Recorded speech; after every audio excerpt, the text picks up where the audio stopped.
Sahabat Permata TV yang tercinta, satu lagi kami persembahkan sebuah karya terbaik dari Eza Mintarja, bercerita tentang kisah kehidupan rakyat Jawa di masa lampau, penuh dengan kesederhanaan, nilai-nilai luhur kemanusiaan, keprihatinan, pengkhianatan, ketakutan yang mencekam, kesabaran, kebijaksanaan, cita-cita yang mulia dan cinta anak manusia, diwarnai oleh ambisi-ambisi yang tak terkendali, kekerasan, perampasan hak-hak manusia secara paksa, sehingga kisah ini merupakan ramuan kisah terbaik yang akan memberikan hiburan yang bermanfaat, kepuasan, dan hikmah tiada taranya kepada panjenengan semuanya.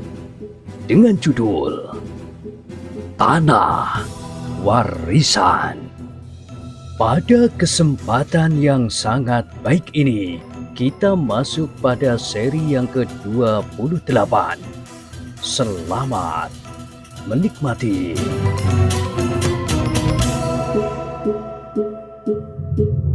Di akhir kisah sebelumnya disebutkan, sementara itu Bramanti masih berada di dalam kandang. Ia memang sengaja tidak beranjak dari tempatnya sampai ada seseorang menjenguk dan memaksanya keluar. Namun ketika terdengar orang-orang di halaman itu membentak-bentak ibunya, terasa hatinya tergetar. Ia tidak akan kehilangan pengamatan diri apabila orang-orang itu membentak-bentaknya bahkan memukulnya. Tetapi orang-orang itu ternyata membentak-bentak ibunya yang sudah tua. Karena itu terasa darahnya seakan-akan menjadi semakin cepat mengalir. Namun ketika bentakan-bentakan itu terdiam, Bramanti mencoba menggatur perasaannya kembali. Bahkan pertanyaan itu timbul lagi di dalam dadanya. Apakah yang akan aku lakukan? Pada itu, ia masih mendengar Temunggul memanggilnya. Bramanti, di mana kau bersembunyi? Seluruh halaman rumahmu sudah diawasi. Kau tidak akan dapat melepaskan diri lagi kali ini. Dada Bramanti menjadi semakin berdebar-debar. Nafasnya serasa tertahan di kerongkongan ketika ia melihat dari sela-sela pintu kandang yang tidak merapat itu. Dua orang berjalan ke kebun rumahnya.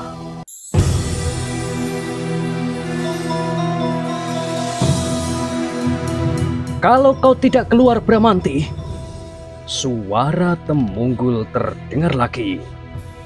Aku akan memasuki rumahmu dan mencari kau di dalamnya. Karena itu supaya ibumu tidak menjadi semakin ketakutan, sebaiknya kau keluar. Kata-kata itu benar-benar telah mendebarkan jantungnya. Kalau orang-orang itu memasuki rumahnya, maka ibunya memang akan menjadi semakin ketakutan. Karena itu, maka ia berbimbang sejenak. Apakah tidak sebaiknya ia menampakkan diri? Tetapi sesudah itu, lalu bagaimana? Kitambi kini telah berada di halaman rumah itu lagi. Sekilas ia memandang wajah panjang. Ia melihat wajah itu pun menjadi tegang. Namun ketika mereka beradu pandang, panjang menggelengkan kepalanya. Apakah maksud anak itu mengatakan bahwa ia tidak akan ikut campur? Bertanya Kitambi di dalam hatinya. Namun ia masih mengharap satu-satunya kemungkinan bagi Bramanti adalah berbuat jantan. Kalau ia ternyata seperti yang diduganya, maka mata orang Katembangan itu pasti akan segera terbuka dengan siapa mereka berhadapan. Tetapi kalau tidak, Kitambi menjadi ragu-ragu. Maka Bramanti itu sebenarnya Bramanti seperti yang tampak sehari-hari.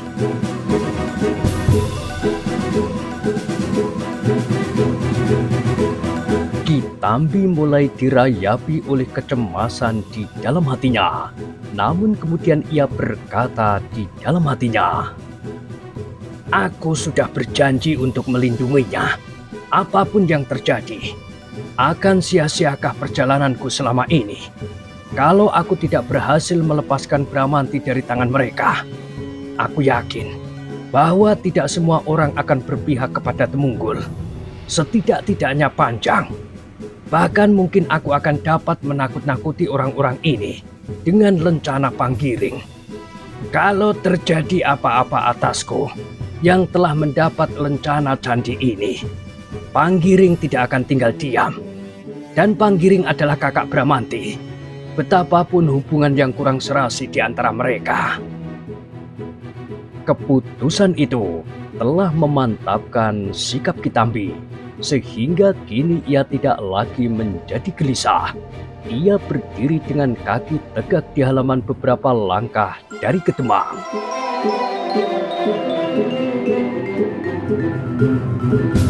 Dalam pada itu, beberapa anak-anak muda telah berkeliaran di halaman mencari Bramanti dan mengawasi setiap kemungkinan untuk melarikan diri. Namun sampai begitu jauh mereka sama sekali belum memasuki sebuah bangunan rumah, kandang dan lumbung yang kosong sekalipun. Dan sekali lagi Temunggul berkata, "Bramanti, kalau kau tidak keluar dalam hitungan ke-10, aku akan masuk dan mencari kau di dalam rumahmu." Bramanti yang mendengar teriakan itu menjadi semakin gelisah. Yang digelisahkan adalah justru ibunya yang sudah tua. Kalau saja di rumah itu tidak ada ibunya, maka ia akan tetap berada di dalam kandang itu sampai seseorang menjenguknya dan memaksanya keluar. Tetapi kini ia harus memperhitungkan ibunya itu pula. Tanpa sesadarnya, Bramanti menengadahkan wajahnya. Dipandanginya belandar yang membujur di atas tiang kandangnya. Di atas belandar itu, ia menyimpan senjatanya, sebuah pedang pendek. "Apakah aku akan mengambilnya?" desisnya. "Ah, tidak. Kalau mereka melihat aku bersenjata, mereka akan menjadi semakin gila." Bramanti menjadi semakin gelisah ketika ia mendengar hitungan Temunggul telah sampai ke angka 5. 6, 7. Bramanti menarik nafas dalam-dalam. Keringatnya telah membasahi seluruh pakaiannya. 8. Bramanti tidak dapat membiarkan ibunya dicekik oleh ketakutan. Karena itu, maka ketika Temunggul mengucapkan hitungan ke-9, maka segera ia melangkah keluar dari kandang sambil berkata, "Aku di sini, Temunggul." Semua mata berpaling ke arahnya. Kitambi pun memandanginya dengan wajah yang tegang.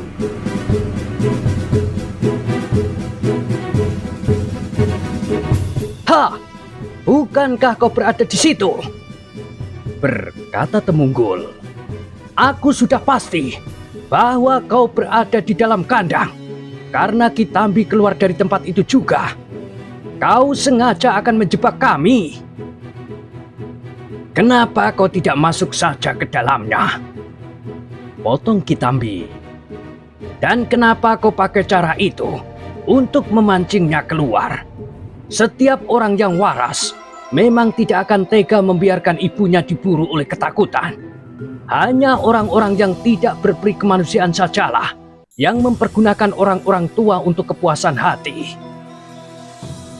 Temunggul mengerutkan keningnya. Ia hanya melihat sikap Kitambi yang agaknya justru berpihak kepada Bramanti. Namun ia masih menaruh hormat kepada orang tua itu. Karena itu, ia hanya memandangi Ki Demang dan Ki Jogoboyo seolah-olah menyerahkan Kitambi kepada mereka. Karena itu, Temunggul malahan tidak memperhatikannya lagi. Kini perhatiannya dipusatkannya kepada Bramanti yang masih berdiri di muka kandang. "Kemarilah Bramanti," berkata Temunggul. "Di sini tempatnya lebih luas." Bramanti melangkah maju beberapa langkah. Wajahnya yang tegang memancarkan berbagai macam nada yang dalam dirinya penuh dengan teka-teki bagi Kitambi. Namun langkah Bramanti kali ini ternyata telah menumbuhkan debar di dalam dada orang tua itu. "Nah, apakah kau sekarang masih akan ingkar, Bramanti? Anak yang kau jerumuskan ke dalam jurang itu kini ada di sini," berkata Temunggul lantang. Bramanti tidak menjawab. Ia melihat anak muda itu tertatih-tatih, dibantu oleh dua orang kawannya maju ke dekat Temunggul. "Ki Demang dan Ki Jogoboyo akan menjadi saksi persoalan ini. Aku sebagai pemimpin pengawal mendapatkan tugas untuk menyelesaikannya. Untunglah bahwa tugas yang diberikan kepadaku adalah sekedar memberimu peringatan dan sedikit cara untuk membuatmu jera."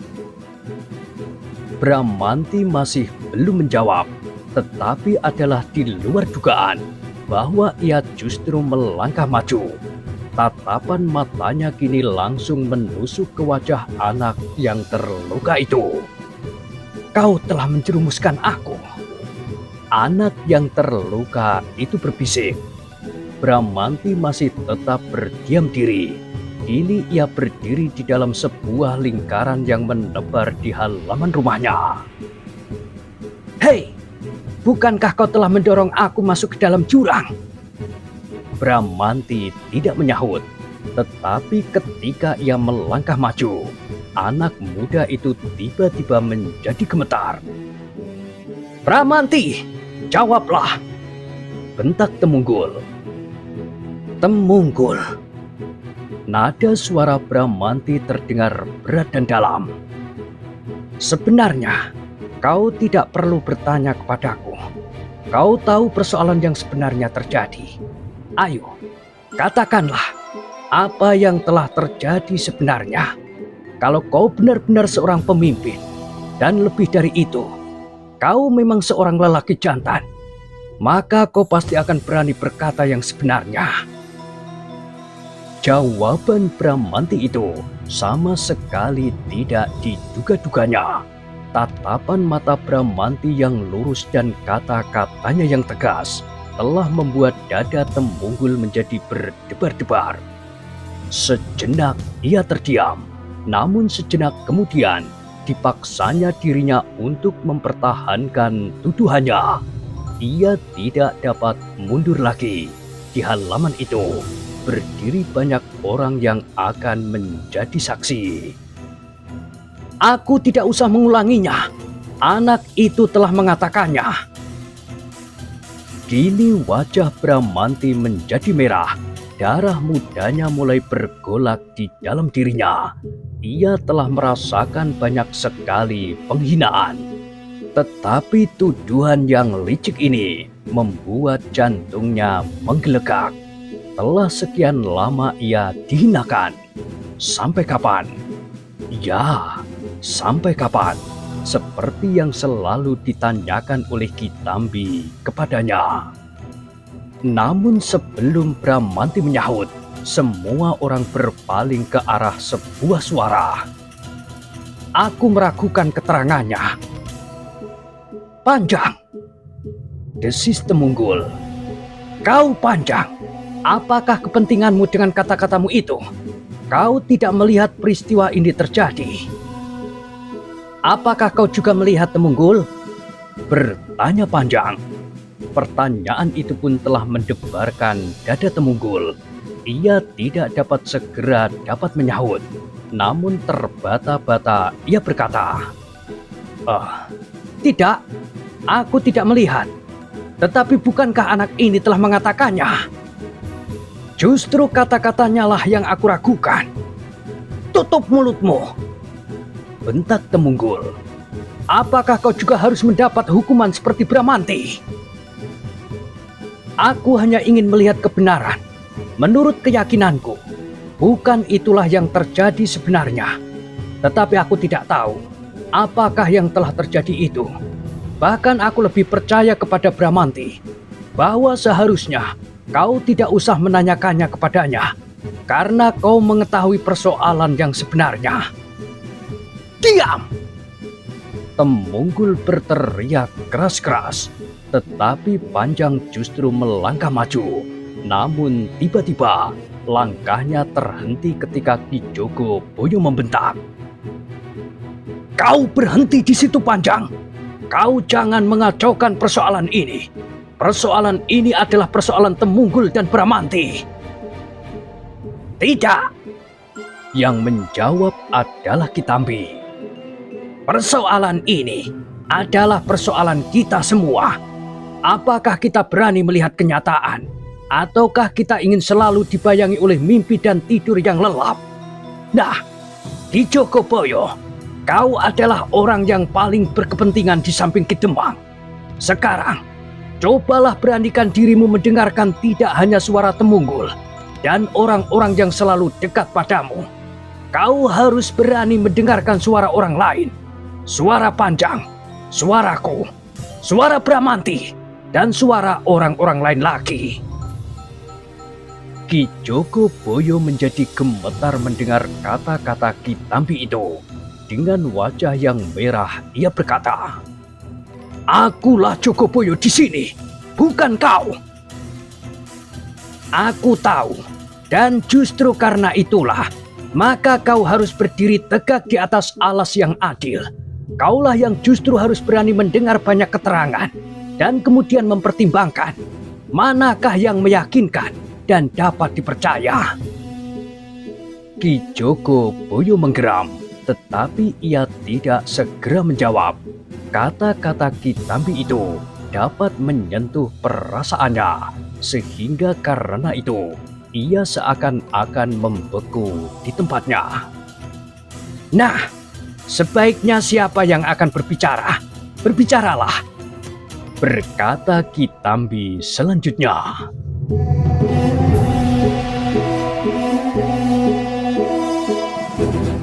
Halaman itu justru menjadi sepi. Beberapa orang saling berpandangan dan beberapa anak-anak muda menjadi bimbang. Tidak pernah terjadi selama ini. Kata-kata Ki Joko Boyo dan Temunggul diragukan, apalagi dibantah. Anak-anak muda Kademangan Candisari seakan-akan terlampau patuh kepada pimpinan pengawalnya. Kata-kata Temunggul merupakan keputusan yang hanya dapat dibatalkan oleh Ki Joko Boyo dan Ki Demang saja. Tetapi kini, Panjang telah mulai mempersoalkannya. Sekilas mereka teringat bahwa Temunggul pernah marah kepada anak muda itu karena kelakarnya yang dianggap berlebih-lebihan. Namun mereka tidak menyangka bahwa tiba-tiba Panjang bersikap terlampau berani justru di hadapan Ki Demang dan Ki Joko Boyo. Namun yang mengherankan pula adalah sikap Kitambi. Seperti Panjang, sikapnya seakan-akan berpihak kepada Bramanti yang mereka sangka sedang mempersiapkan rencana yang mengerikan. Pembalasan dendam, dan pembalasan dendam itu sudah dimulainya.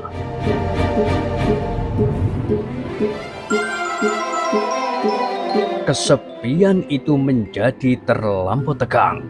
Wajah-wajah yang kemerah-merahan, sikap yang kaku dan sorot mata yang membara.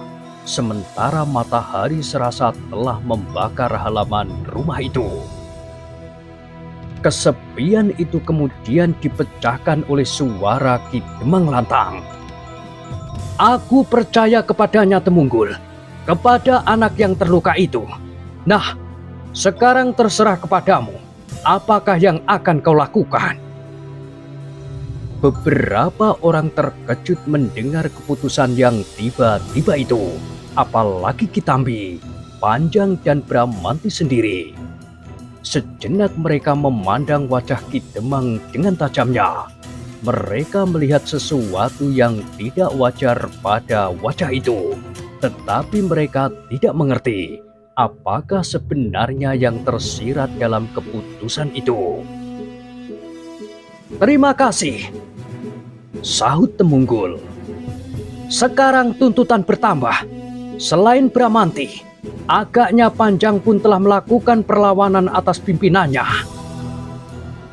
Panjang memandang wajah Temunggul dengan mata yang merah karena kemarahannya, tetapi ia masih cukup sadar bahwa Ki Demang adalah orang yang paling berkuasa di dalam Kademangan ini.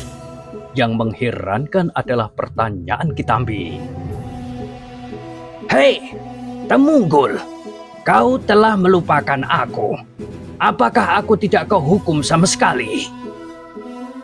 Juga pertanyaan itu tidak disangka-sangka sama sekali.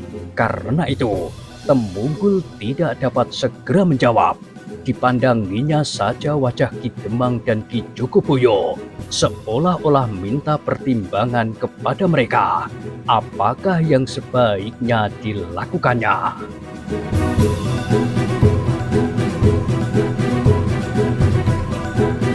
Ki Demang menangkap perasaan yang terpancar di mata Temunggul.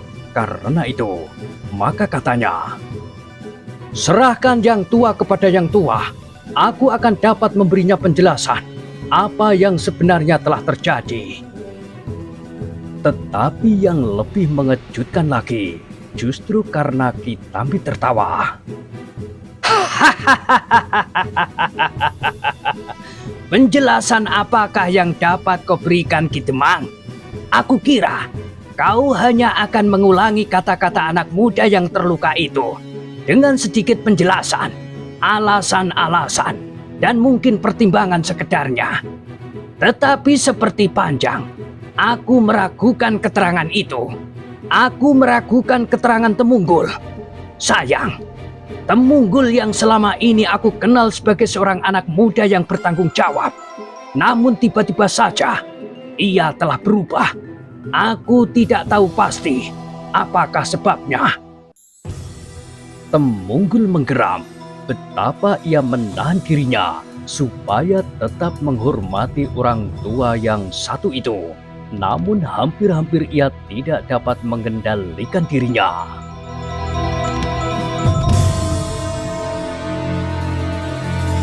"Jangan hiraukan, Temunggul," berkata Ki Demang. "Lakukanlah pekerjaanmu. Aku adalah penguasa tertinggi di Kademangan ini. Jadi dengan demikian, apakah kau dapat berbuat sesukamu dengan kekuasaan itu? Kau salah, Ki Demang.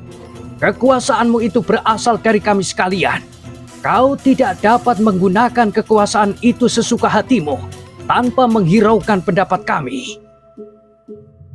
Wajah Ki Demang menjadi semakin merah karenanya.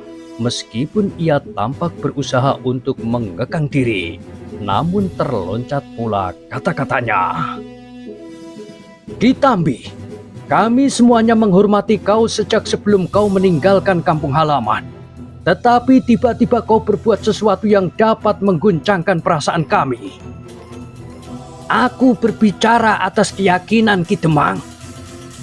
Aku berhak berbuat lebih banyak lagi atas Bramanti dan juga atasmu. Apa yang dapat kau lakukan atasku? Sekehendakku menangkap kau, dan apabila aku kehendaki, aku dapat menghukum kau tanpa batas. Kau tidak akan berani melakukannya. Kenapa? Apakah kau sangka di Kademangan ini tidak ada seorang pun yang dapat melakukan atasmu? Seandainya aku atau Ki Jogoboyo tidak mampu, maka kami dapat bersama-sama melakukannya. Kalian tidak akan berani. Kenapa? Aku mempunyai lencana panggiring. Kalau terjadi sesuatu atasku, kalian akan berhadapan dengan panggiring pula." Kitambi berhenti sejenak, lalu katanya, "Nah, kau dapat membayangkan Kademangan ini akan menjadi kering. Saat ini Panembahan Sekar Jagat masih mencekam kademangan ini. Kemudian telah kalian lihat bayangan seseorang yang menyebut dirinya Panji Sekar, Resi Panji Sekar, dengan seorang putut yang perkasa, putut sabuk tampar. Kemudian akan datang pula Panggiring dari pesisir utara.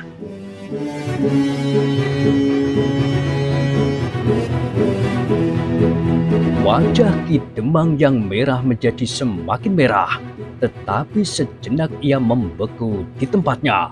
Bayangan itu memang terlampau mengerikan.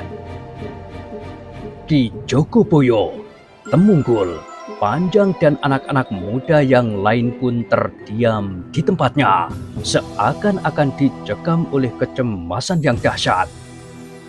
Namun kediaman itu tiba-tiba dipecahkan oleh suara Bramanti. "Maaf Paman Tambi, aku tidak ingin melihat kita bernaung di bawah perlindungan Panggiring. Aku sudah menganggapnya hilang dari keluargaku. Apalagi kini ia telah berada di dalam dunia yang sama sekali tidak aku kehendaki." Ki Tambi mengerutkan keningnya mendengar kata-kata Bramanti itu. Sebagian ia menjadi heran. Begitu jauh jarak yang telah memisahkan dua bersaudara seibu itu, sehingga dalam keadaan yang gawat itu pun, Bramanti masih juga menolak pengaruh nama kakaknya.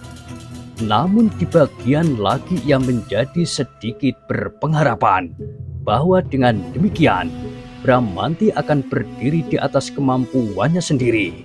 Karena itu, maka setelah mempertimbangkan beberapa lama, ia menjawab, "Baiklah Bramanti, aku cabut keteranganku tentang lencana Panggiring. Biarlah kita berpisah daripadanya. Namun meskipun demikian, aku tetap pada pendirianku bahwa aku tidak dapat mengerti kenapa kalian begitu cepat mempercayai anak itu. Aku juga heran, kenapa Temungkul juga segera terpengaruh pula olehnya?" Ki Demang, Ki Jogoboyo, Temungkul dan yang lain tidak segera menyahut. Mereka pun masih juga dibelit oleh berbagai macam pertimbangan. Bahkan mereka pun menjadi heran, kenapa Bramanti menolak sekedar pengaruh nama Panggiring. Namun meskipun demikian, maka halaman rumah Bramanti itu kemudian dipenuhi oleh keraguan-raguan. Setiap orang merasa ragu-ragu untuk bertindak, sehingga yang satu menunggu sikap yang lain. Dalam kesepian itulah mereka mendengar dengan jelas degup jantung masing-masing, degup yang membayangkan kecemasan, keraguan-raguan, dan tidak ketentuan sikap.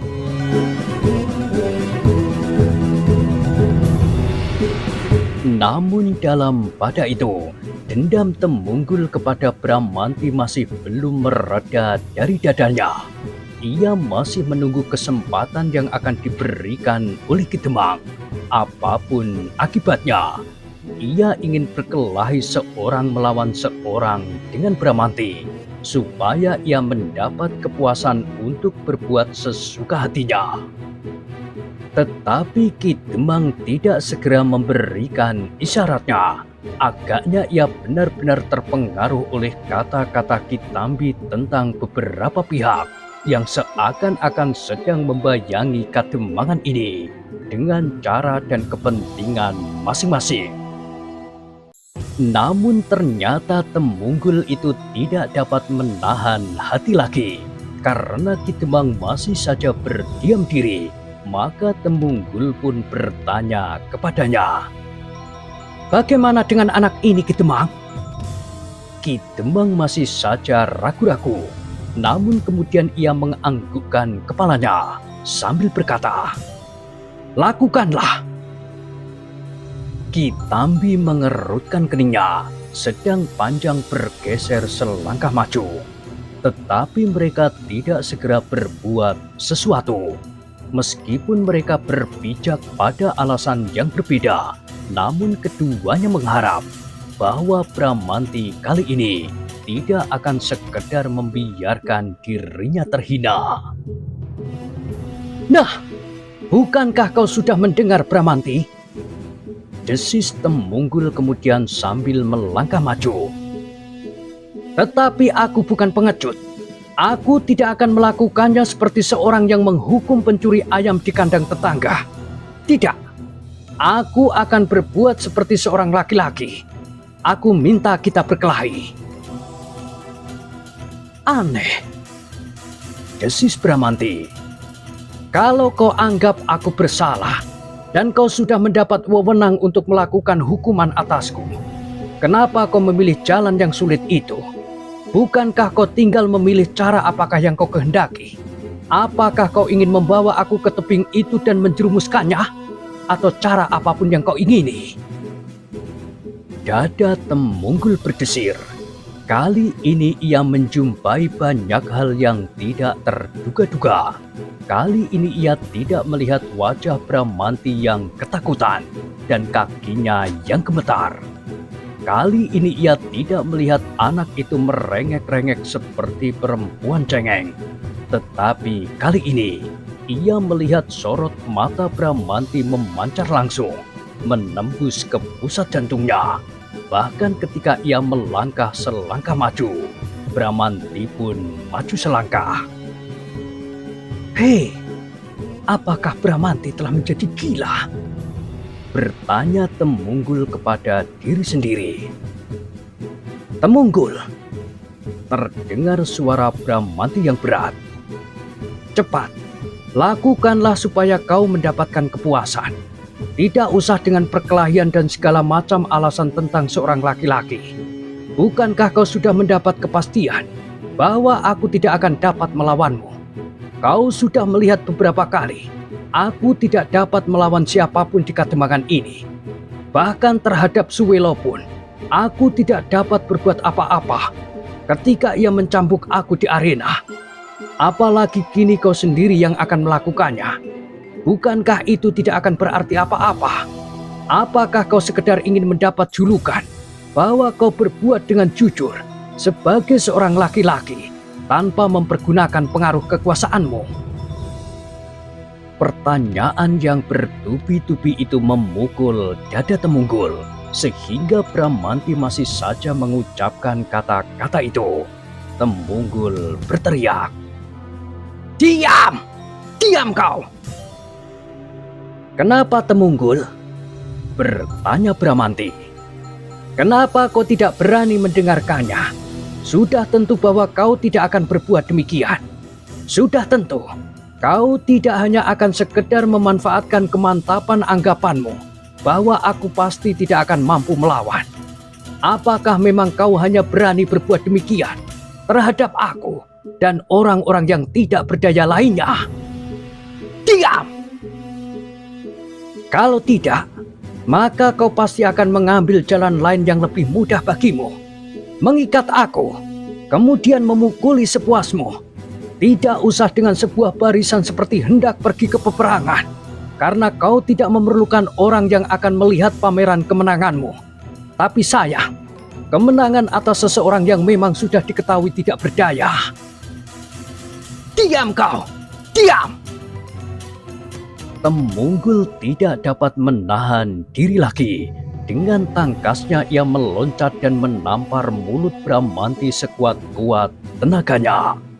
Bramanti terdorong selangkah surut, tetapi kemudian ia berdiri tegak. Kedua kakinya yang renggang seakan-akan jauh terhunjam ke dalam tanah.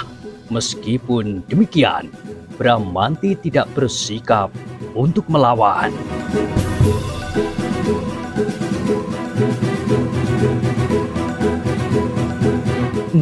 Nah, bagaimanakah kisah selanjutnya? Silahkan ikuti terus kisah Tanah Warisan pada kesempatan berikutnya. Sampai jumpa.